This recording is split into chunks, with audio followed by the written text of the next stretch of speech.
Boa noite, telespectadores do Novo Canal. Bem-vindos a mais uma edição do programa Democracia em Debate com o nosso convidado residente, Dr. António Cunha, deputado eleito pelo Círculo Eleitoral do PSD do Distrito do Porto à Assembleia da República. Doutor, mais uma vez, e como habitualmente, agradeço-lhe a sua presença no nosso programa e convidava-o desde já a fazer uma primeira leitura sobre os resultados das eleições presidenciais que decorreram ontem e que reelegeram o presidente Marcelo Rebelo de Sousa. Exatamente. Muito boa noite, Miguel, e a toda a equipa que está aí consigo. Cumprimentar também os nossos espectadores. Relativamente às eleições presidenciais, dizer que, apesar da grande abstenção que houve, de 60,51%, Marcelo Rebelo de Sousa ganhou de forma inequívoca.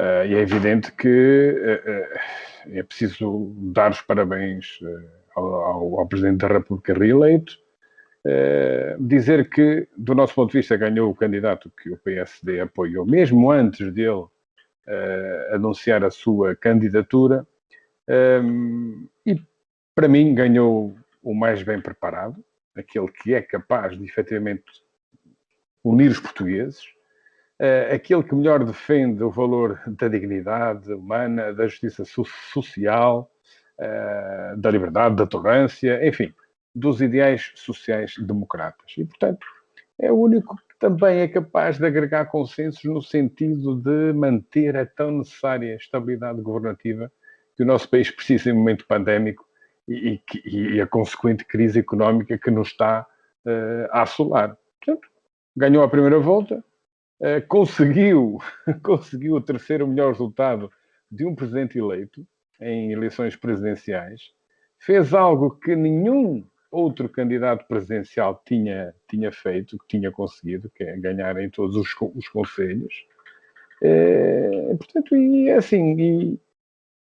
esta eleição tão expressiva de um Presidente da República é extremamente importante numa altura em que temos um governo socialista em desgoverno, desorientado, a acusar cansaço, sem rumo, em roda livre, que decide politicamente em função de sondagens, que depende do PCP para se manter no poder.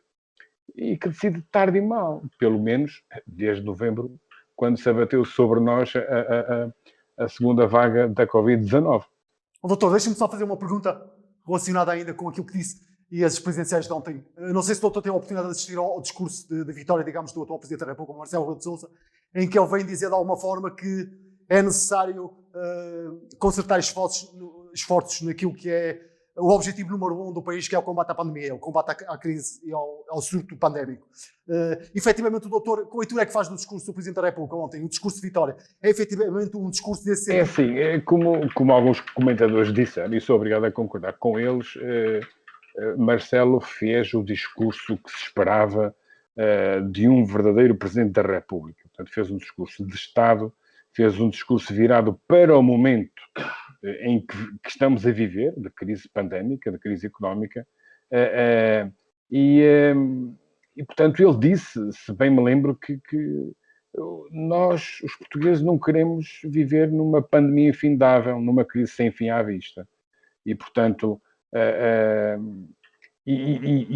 por isso que é preciso resolver o problema da pandemia e da crise, porque é aí que os insatisfeitos se radicalizam. É aí que o extremismo das pessoas se radicaliza, social e politicamente. Portanto, veja-se o resultado que teve André Ventura.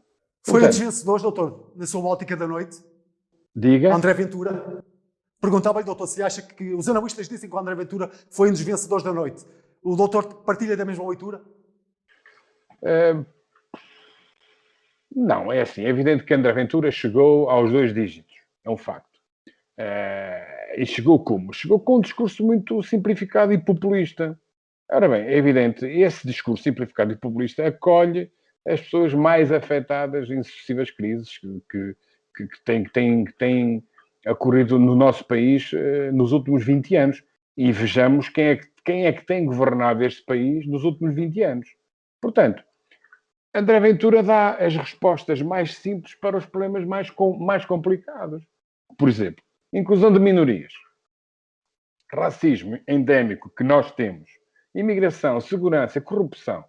Ele fala nisto, mas não dá receitas nenhumas. Que propostas é que André Ventura tem feito na Assembleia para combater isto? Mas, doutor, desculpe insistir só neste aspecto. E depois é preciso vermos, quer dizer, com este discurso popularucho, André Ventura representa o que de menos bom há na política, quer dizer, representa o radicalismo, representa o racismo, a xenofobia, o nacionalismo exacerbado, enfim. Agora, há uma coisa que ele tem que ter a noção, ele que se desengana, porque a votação em André Ventura nas presidenciais não quer dizer que se transformem em votação no Chega. Aliás, nós podemos ver que tipo de comportamento é que ele foi adotando na campanha eleitoral. Portanto, ele atirou a tudo e a todos. Quer dizer, ele, repare, consegue os 2 dígitos, é verdade. Mas falha a ida à segunda volta conforme ele prometeu. Falha o segundo lugar conforme ele tinha dito que iria ficar. E depois prometeu demitir-se. Mas todos nós sabemos o que é que ele disse ontem. Portanto, agora vai colocar à consideração dos militantes a sua continuidade ou não. Não, quem se demite, demite-se. Agora, doutor, eu vou-me demitir que é para depois me recandidatar. Então, para que é que se demite? Entende? Doutor, deixe-me só colocar aqui uma questão ainda relativamente ao André Ventura. Só para terminar este dossiê relativamente ao André Ventura. Ainda assim, portanto, os analistas reconhecem que ele teve, e o próprio André Ventura chegou a dizer que conseguiu obter mais votos do que os candidatos à esquerda, nomeadamente Marisa Matias e João Ferreira, apoiado pelo PCP. Considera que estes números, de alguma forma, devem se fazer refletir, devem ser motivo de reflexão? E fazia-lhe uma outra questão: a que é que se deve, na sua ótica, esta votação, digamos, expressiva no candidato André Ventura? Ora bem, como disse bem, eu digo, o fenómeno, o epifenómeno André Ventura, claramente que veio para ficar. E os partidos mais consensuais, não radicais, portanto, têm de fazer esta análise. E, como disse, ele teve mais votos do que os votos somados de João Ferreira e Marisa Matias. E se somarmos aí ainda os de Tiago Maia Gonçalves, ele continua à frente. Teve mais votos do que todos estes 3 candidatos juntos. Mas agora, centramos aqui naquilo que é a esquerda radical, do PCP, mais a do Bloco e a do PCP, portanto, a esquerda perdeu em toda a linha. E, como diz Rui Rio, foi claramente esmagada. Portanto, aliás, agora aqui um pequeno à parte, quer João Ferreira, quer Marisa Matias, que representam 2 partidos do espectro político que têm assento na Assembleia da República, eles nem sequer vão ter direito à subvenção estatal para cobrir as despesas da campanha. Entende? Ou seja, dos 3,5 milhões de euros de subvenção que o Estado dá para estas eleições, eles vão ter apenas, e já não é pouco, vão ter apenas o direito aos 20% dessa verba a dividir pelos candidatos todos. Portanto, cada um deles irá receber cerca de 100 mil euros. Só que o orçamento das suas campanhas foi superior. Portanto, doutor, repare uma coisa, Rui Rio tem razão quando diz que estão a centrar muitas baterias, principalmente a comunicação social e alguns comentadores, que André Ventura está a roubar eleitorado ao PSD. Até o que é que aconteceu no Alentejo? Que é, digamos, um dos bastiões, ou o maior bastião do eleitorado do PCP. É preciso que se fazesse esta leitura. Porque é que André Ventura fica em segundo lugar, principalmente nos distritos do interior? Não é? Portanto, aquilo que está a acontecer, e nós fizemos se olharmos para aquilo que está a acontecer na Europa, em que há alguns radicalismos de direita que estão a emergir, e já estão, por exemplo, na Polónia. Portanto, o que é que nós vemos? Este é o fruto do descontentamento. E a mensagem, doutor? A mensagem do André Ventura entra mais facilmente na sua ótica, era uma questão que eu queria colocar, entra mais facilmente em meios mais rurais do que em meios urbanos? Entra nos meios em que as pessoas são descuidadas, ou seja, em que não há a devida atenção ao longo de muitos anos e podemos falar desde o início da nossa democracia, em que as pessoas do interior são esquecidas. Basta ver o que é que tem acontecido no interior deste país. Está a ficar despovoado, estamos a ficar sem juventude, estamos a ficar sem serviços públicos e as pessoas que lá estão sentem-se abandonadas. As vias de comunicação são do litoral para o interior são praticamente pontos de passagem para a Europa, para a Espanha. E é natural que as pessoas não se sentindo representadas pelos partidos que têm ou que pertencem ao arco da governação, é evidente que as pessoas reagem e votam em quem tem o discurso mais que capta melhor a atenção dos eleitores. Eu é como disse há pouco, portanto, ele tem, digamos, o dom de falar em assuntos difíceis e dizer que os resolve de uma forma muito, muito fácil, porque não é assim. Doutor, a Ana Gomes voltou a fazer aqui algumas críticas ontem no seu discurso ao atual líder do partido e primeiro-ministro António Costa, acusando inclusive de deserção, peço desculpa, do PS. Que leitura é que faz dos resultados da candidata independente Ana Gomes e se acha que ela efetivamente, apesar do segundo lugar, atingiu os objetivos?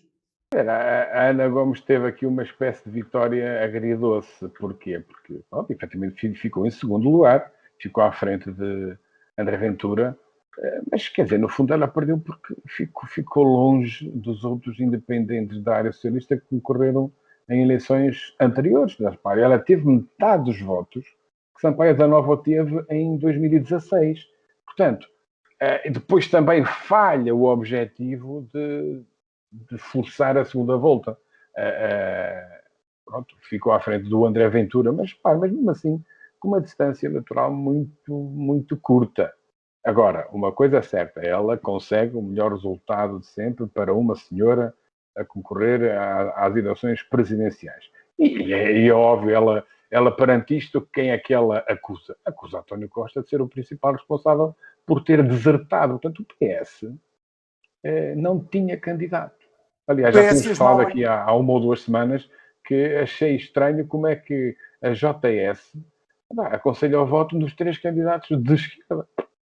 Portanto, para um partido como o PS, que é um partido de governo, é um partido moderado, que tem quadros de altíssima qualidade, não ter um candidato, é evidente que aqui foi uma jogada de António Costa porque não queria apresentar um candidato, por melhor que fosse, porque dificilmente ganharia a Marcelo Rebelo de Sousa. E é evidente que António Costa não quer ficar com uma derrota no currículo, apesar de ele já ter uma derrota e mesmo assim ter sido primeiro-ministro. Mas era expectável, doutor, deixe-me só para esgotar relativamente à questão da Ana Gomes, era expectável que o PS tivesse apresentado um candidato, ou pelo menos tivesse suportado a candidatura da independente Ana Gomes? Ou isso, ou então fazia como fez Cavaco Silva, se não estou em erro, em 91, quando tínhamos maioria absoluta, portanto o PSD tinha a maioria absoluta e disse, não senhor, o nosso candidato é Mário Soares. António Costa não teve coragem para fazer isso.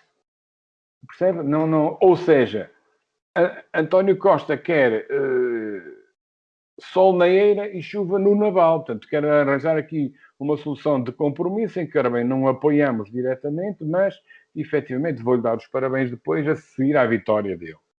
Mas o que é facto é que o PS não apresentou um candidato para estas eleições presidenciais. E aí já diz muito daquilo que António Costa pensa sobre a sua liderança, sobre as eleições presidenciais. Porque ele quer ficar bem com Deus e com o diabo. Portanto, não apoiou ninguém. Não sei se não terá sido, se calhar, uma das exigências do PCP para aprovar o orçamento. Isto sou eu a especular. Mas, de facto, é pena porque o PS, caramba, é um grande partido, é um partido da nossa democracia. Eu acho que devia ter ido a jogo com um candidato, acho eu.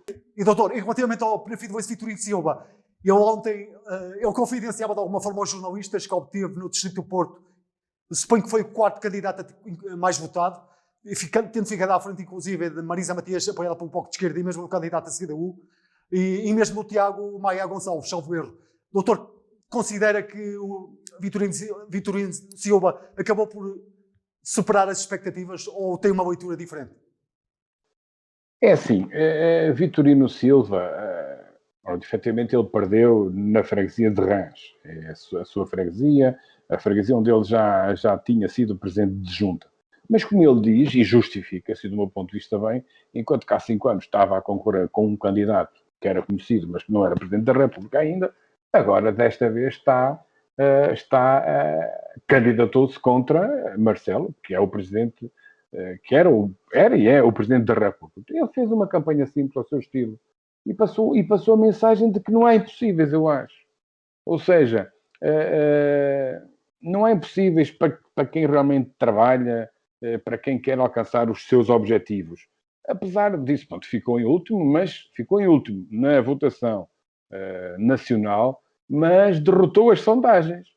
Percebe? Pronto, é evidente que já aqui tínhamos dito, Vitorino Silva candidata-se para marcar uma posição, para ser a voz daquilo que chama a voz do povo, daqueles dos mais esquecidos. Eu acho que ele atingiu os objetivos dele, acho eu. Marisa Matias, doutor, hoje a imprensa diz que ela perdeu imensos votos.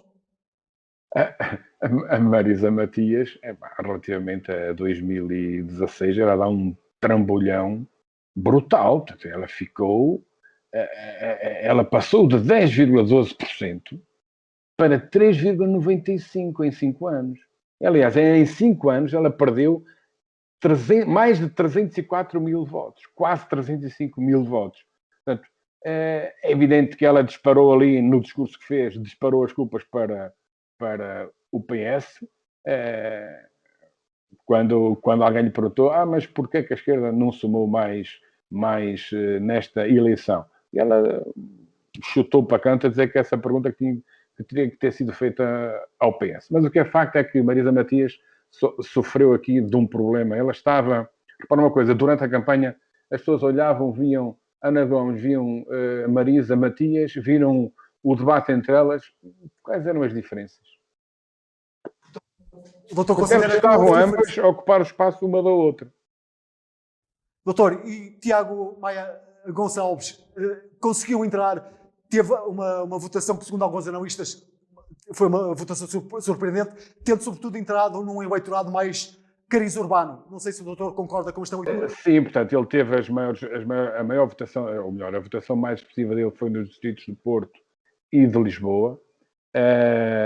Ele aqui, eu acho que a campanha que ele fez, apesar da sua inexperiência, ele fez uma campanha pela positiva, tentou marcar a diferença que há entre a iniciativa liberal e o Chega. Portanto, a iniciativa liberal não é populista, é liberal, não é populista, isto fica bem claro. Portanto, é evidente que ele ficou aquém das sondagens que estavam, pronto, ficou aquém das expectativas geradas pelas sondagens para lá. Mas eu acho que ele fez um grande serviço à iniciativa liberal. Portanto, tornou conhecidos mais os ideais.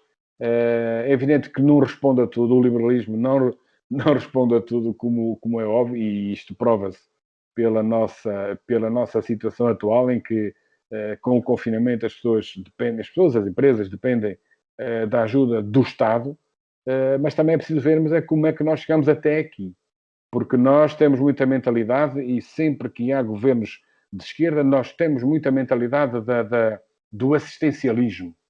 Ou seja, pega lá o peixe em vez de lhe dar a cana de pesca. É isso que é por essas e por outras que nós estamos na situação que estamos. E Tiago Maia Rodrigues disse uma coisa extremamente importante no debate com Marcelo Rebelo de Sousa, quando ele lhe disse: o senhor daqui a 6 anos arrisca-se a sair de presidente do país mais pobre da Europa. Doutor, deixe-me só para esgotar esta fase das presidenciais, e falta um candidato que é o candidato apoiado pelo PCP. Perdeu, o doutor já disse há pouco que ele perdeu, o João Ferreira perdeu alguns bastiões importantes do PCP. Considera que ficou aquém daquilo que era expectável em termos de resultados? Assim, João Ferreira conseguiu o 4º lugar, é óbvio. tive uma percentagem ligeiramente superior à do candidato, se não o Edgar Silva, que concorreu há 5 anos, mas com menos votos. E eu acho que ele foi um dos derrotados da noite, porque ele perdeu para André Ventura em todo o Alentejo, onde o PCP é tradicionalmente bastante forte. Apesar, e digo isto com toda a clareza, apesar de ele ter sido, para além de Marcelo Rebelo de Sousa, o único candidato que na sua campanha falou exclusivamente quase daquilo que são as funções do Presidente da República, da Constituição. Portanto, ele fez uma campanha de muita qualidade, mas o que é certo é que não colheu junto do eleitorado. Doutor, mesmo para terminar este dossiê, a abstenção, o doutor há pouco falou na questão da abstenção. Neste escrutínio eleitoral, embora os números ainda sejam bastante significativos, os indicadores apontam para uma abstenção superior a 60%, mas relativamente às últimas presidenciais de há 5 anos, em 2016, há aqui um decréscimo. O doutor considera que, de alguma forma, os portugueses ontem compareceram em maior número, pelo menos as estatísticas dizem isso, relativamente ao último escrutínio eleitoral de 2016? Portanto, é assim, nós estávamos à espera, por estarmos em confinamento, nós estávamos à espera de uma abstenção superior, vá lá. Ainda bem que o tempo ajudou, porque se fosse hoje eu não sei se não teríamos mais abstenção. Portanto, o que é facto é que nós temos que olhar para esta abstenção de uma forma profunda e séria. Porque cada vez mais se nota que os portugueses não foram votar 6 milhões de portugueses. É muita gente. É um número significativo. É um número significativo que faz com que nós, Assembleia da República, tenhamos que ver a forma de permitir às pessoas que votem. E esse passa por voto por correspondência, poderá passar pelo voto eletrónico. Agora, uma coisa é certa, poderá passar com a votação antecipada, como já acontece, mas com outra organização, com outros cuidados. Agora, as coisas não podem ficar conforme estão. Portanto, qualquer dia chegamos a eleger pessoas, a eleger um Presidente da República, a eleger quem nos governa, com percentagens de abstenção na ordem dos 70%, 80%. Isso não faz sentido. Isso é a falência total do nosso regime e sistema democrático. Eu acho. Portanto, nós temos que olhar para estes números com muita atenção e os dois maiores partidos do arco da governação e todos os outros que se queiram juntar têm que olhar para isto com olhos de ver. Analisar isto. Porque é que as pessoas estão cada vez mais a afastar da política? Isto é um problema sério que tem que ser resolvido, claramente. Doutor, passemos para um outro tópico que o doutor nos traz aqui, tem a ver com o último Conselho de Ministros realizado no dia 21. O Primeiro-Ministro, portanto, anunciou, entretanto, na conferência de imprensa anunciou, portanto, e na sequência desse Conselho de Ministros, anunciou o encerramento da atividade dos quadros de estabelecimentos de ensino por um período de 15 dias. Isto era algo que, nessa semana, houve uma forte pressão para que, efetivamente, o Governo decidisse nesse sentido. Isto era algo expectável, doutor? Era algo esperável, esperado esta decisão que foi a ser implementada pelo Primeiro-Ministro? Já estávamos à espera e eu acho que essa decisão só pecou por tardia. Mas antes de ir aí, Miguel, deixe-me só dizer isto. Portanto, nós infelizmente temos batido recordes diários relativamente a óbitos e relativamente a infectados. O número de infectados sobe exponencialmente. E quando o número de infectados sobe exponencialmente, há causa direta para o aumento dos óbitos. Agora, o que é que está a acontecer? Nós temos que olhar para isto relativamente à vacinação. Nós estamos com o 7º ministro do governo infectado. Depois da ministra Maria do Céu Antunes, a ministra da Agricultura, ter sido infectada, agora está o ministro da Defesa. Portanto, é a altura de vacinarmos os governantes deste país, como eu já disse a semana passada. É incompreensível. Nós não podemos embarcar neste tipo de situações. Isto é muito sério. Repare que acontece isto, sei lá, ao Presidente da República e que as coisas até correm mal. Imagine o que acontece a António Costa e que as coisas até correm mal. Quer dizer, basta ver os números de mortes. Quer dizer, Não podemos estar a brincar com uma coisa destas. Isto é pura brincadeira mesmo. Então as pessoas governam o nosso país e não são prioritários na vacinação. O Então, doutor consegue. mas quem é que decide as medidas de combate à pandemia? É quem nos governa. Portanto, só queria deixar esta nota. Muito bem, muito bem.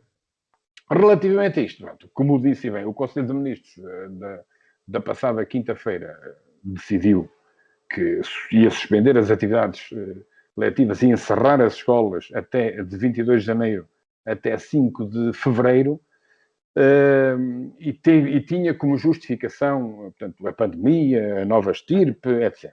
Agora, a pergunta é esta: por que razão não o fizeram logo quando decidiram o confinamento, uma semana antes?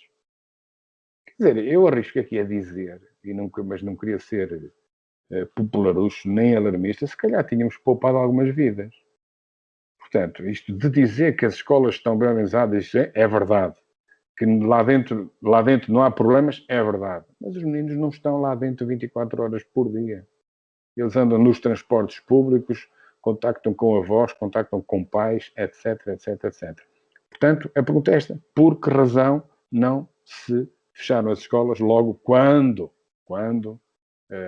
isso para mim estava óbvio. E, portanto, para mim, é assim, isto impera o desgoverno claramente. E não venham cá com a desculpa de que as condições se alteraram em uma semana. É preciso lembrar que na última reunião com o Infarmed, a maioria dos especialistas aconselhavam o encerramento das aulas, se não para todos os níveis de ensino, pelo menos a partir do 7º ano. Mas o governo não quis ouvir. E não quis ouvir porquê? Manteve as suas escolas abertas, e depois ATL aberto, e depois o início das provas de diagnóstico para ver como é que estão as aprendizagens por causa do primeiro confinamento, e no dia seguinte vamos fechar as escolas.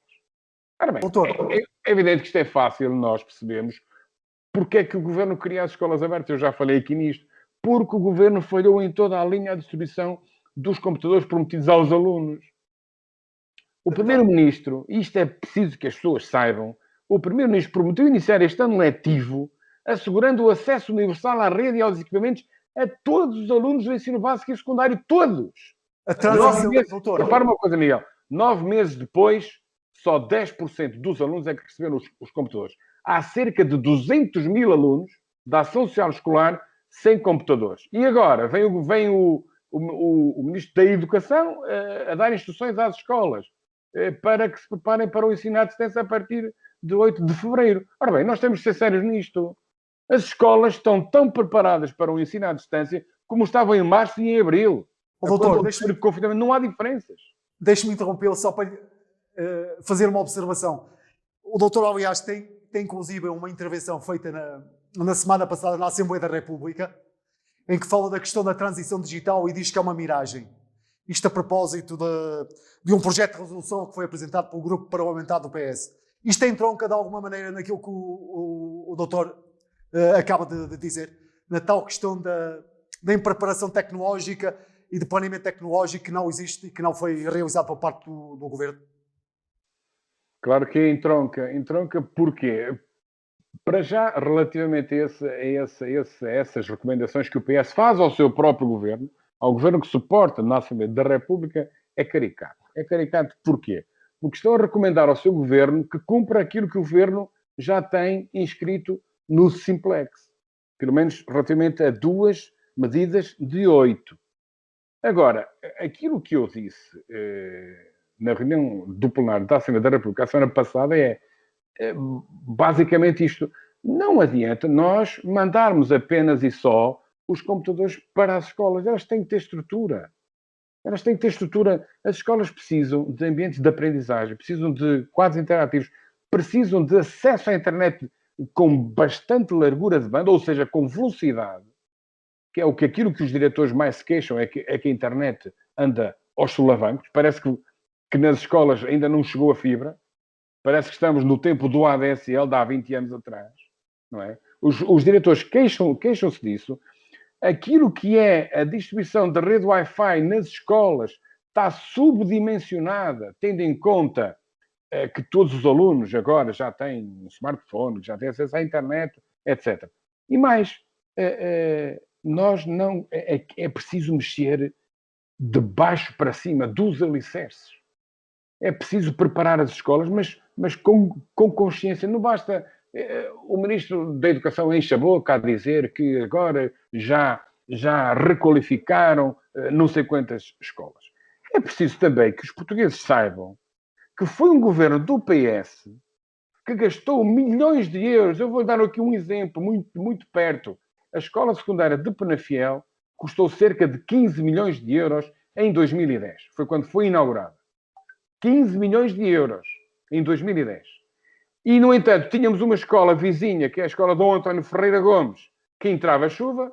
Graças a Deus já está composta, mas foi graças também à intervenção da autarquia. E é o que vai acontecer na escola secundária Joaquim de Araújo, que estão as obras quase a começar. Soube isso hoje. E depois irá acontecer na escola básica de Penafiel Sul. E vamos ver quando é que chega a Paço de Sousa, quando é que chega a Penafiel Sudeste. Agora, isto é uma coisa impressionante. Como é que alguém, e agora refiro-me a 10 anos, 11 anos atrás, como é que alguém investe tanto dinheiro numa escola quando, ao lado, tem escolas velhas a cair e sem condições para os alunos? Portanto, repara, é quase a mesma coisa agora. Nós precisamos de ter as escolas bem equipadas. Os professores, os auxiliares, precisam de ter condições de trabalho. Nós não podemos brincar com os nossos alunos. Não basta dizeres, pegai lá um telemóvel, pegai lá um computador, um tablet ou o que é que seja. É preciso que os alunos tenham condições para usar essas ferramentas nas escolas. E não têm. As escolas não têm capacidade. Uma escola, como por exemplo, eu falo daquilo que eu conheço, como a secundária Joaquim de Araújo, como a escola básica de Penafiel Sul, mais conhecida pela escola de Marecos, não tem condições para estar a trabalhar com todos os alunos, por exemplo, ligados à rede. Doutor, e o Ministério da Educação, segundo informações avançadas hoje, já deu... O Ministério da Educação, peço desculpa, segundo informações dadas hoje, deu já a indicação às escolas para se prepararem para o ensino à distância. Portanto, faça aquilo eu volto a dizer uma coisa. As escolas, relativamente ao ensino à distância, estão tão preparadas para o ensino à distância como estavam em março e em abril, quando do primeiro confinamento. Ou seja, o que é que vai acontecer? Voltou a calhar a fava aos professores. Porquê? Porque serão eles que terão de trabalhar a partir de suas casas, com os seus computadores, com os seus tablets, com a sua internet, fixo ou móvel, com os seus telemóveis, com a sua energia elétrica, no seu espaço familiar e íntimo. A maioria dos alunos, neste momento, aliás, a maioria dos alunos do primeiro confinamento de março e abril foram deixados para trás. E vão ficar também agora, porque os prometidos computadores ainda não chegaram. Eu não sei, há aqui uma coisa que eu quero ressalvar. Eu não sei se o governo já ajustou contas ou já acertou contas com as autarquias relativamente ao investimento que as autarquias deste país fizeram para socorrer os alunos sem os meios que tinham para aceder ao ensino à distância. Eu sei que Penafiel fez isto e muitas outras autarquias fizeram. Mas o que é que vai acontecer? Vão ser outra vez os senhores presidentes de Câmara, em articulação com os seus presidentes de junta, que irão proporcionar a utilização desses equipamentos aos mais desfavorecidos, inclusive aos alunos do segundo ciclo, do terceiro ciclo e do ensino secundário, que são responsabilidade do Ministério da Educação. Portanto, o Governo nunca se preparou para este cenário. Manda os alunos do ensino público para casa e proíbe, pasme-se, os privados de lecionarem os seus alunos à distância. Isto é o cúmulo da vergonha. Isto é o cúmulo de uma agenda ideológica de uma certa esquerda que sustenta e mantém António Costa no poder. Isto é impressionante. Meus amigos, vocês não podem ensinar os vossos alunos mesmo que seja à distância. Isto é surreal. Doutor, é uma vergonha. Sobre este dossiê ainda das escolas, mesmo para terminar, eu gostava de o ouvir, o doutor tem uma afirmação curiosa, eu gostava de o ouvir sobre aquilo que escreveu e que eu, inclusive, extraí da sua página pessoal do Facebook, e que diz o seguinte, referindo-se ao atual Ministro da Educação, que ele anda à deriva ao sabor da propaganda e do fogotório. gostava de que fundamentasse esta sua observação relativamente ao Ministro da Educação. Isso vem a propósito de uma notícia que saiu no público em maio de 2020, em que o Ministro da Educação disse claramente que, portanto, que vamos nos preparar e temos que estar preparados para o ensino misto. Onde é que ele está? Ou seja, repare, é muito difícil apanhar o Ministro da Educação na Assembleia da República, não é? Mesmo para as audições regimentais, que sempre pode, vai adiando. Aliás, chegou a trocá-las por uma visita a algumas escolas ali em Caminha, da sua terra, do seu círculo eleitoral, e, portanto, é este o foguetório. É que ele vê um microfone à frente, diz que as coisas que estão a correr bem, gaba muito os diretores, a sua resiliência. Evidentemente, eu percebo porquê. Os diretores, coitados, sabe Deus a vida deles. Olha, eles não têm férias, tiveram que preparar este ano letivo sem orientações. Eles próprios se anteciparam às orientações que chegaram do Ministério da Educação e, portanto, ele tem que, e bem, trazer os diretores assim nas mãos. Porque são eles que estão a dar a cara perante os pais, que são eles que estão a resolver os problemas nas escolas. E quando digo os diretores, obviamente as suas equipas e os professores, que sem eles nada disto aconteceria. Aliás, sem eles não haveria ensino à distância, como eu disse há bocadinho. Portanto, a minha afirmação vem daí. É propaganda pegada, é propaganda pura e dura. Doutor, uma última questão que o doutor também nos traz aqui, é um tema recorrente e que de alguma forma marca toda a região, tem a ver com o IC35. É verdade. Isto porquê? Miguel, faz um ano no dia... Aliás, fez um ano no dia 22 de janeiro que o Governo anunciou a adjudicação da obra da primeira fase do IC35, do troço entre Penafiel e Rãs, com cerca de 3 km. 3 km. Não estou a falar de 100 km, estou a falar de 3 km. Aliás, na nota explicativa do Orçamento para 2021, para as infraestruturas e habitação, o arranque, referia-se que o arranque dos projetos que levarão à conclusão do corredor do IC35, como estava definido entre a A4 em Penafiel e a A25 na zona de Severo do Voga. Portanto, isto é uma extensão de cerca de 100 km. Ora bem, já no relatório do Orçamento de Estado para 2020, se referia que se iria prosseguir a concretização do IC35 entre Paredes e Castelo de Paiva. Não é Paredes, é Penafiel.